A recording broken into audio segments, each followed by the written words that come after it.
Hello বন্ধুরা, আমি আরেকটা রেসিপি নিয়ে চলে আসলাম। এই যে দেখো, এগুলোকে ক্যাপসুল আলু বলে। তো এখানে ক্যাপসুল আলু, পেঁপে, পেঁয়াজ, রসুন সব কেটে নিয়েছি। তো আজ আমি খাসির মাংসটা রান্না করব ক্যাপসুল আলু দিয়ে। তো তেলের মধ্যে কড়াইতে দিয়ে রসুন, পেঁপে আর আলুগুলোকে ভেজে নিলাম নুন হলুদ দিয়ে। তো দেখো ভাজা হয়ে গেছে। তো তোমাদের দাদা বলল যে ক্যাপসুল আলু দিয়ে মাংস রান্না করতে। তো দেখো পেঁয়াজ টেঁয়াজ দিয়ে ভালো করে মশলা ভালো করে কষিয়ে নিচ্ছি, তারপর মাংসগুলো দিব। তো আজকে আর মাখলাম না, একবারে মশলা ভেজে তারপর মাংসগুলো দিয়ে দিলাম। তো মাংসটা খুব ভালো এনেছিল।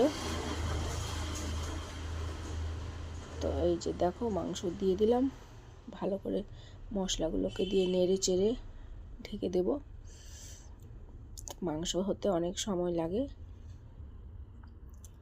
তো এই যে দেখো তেল ছেড়েছে, মাংসটা মজে এসেছে।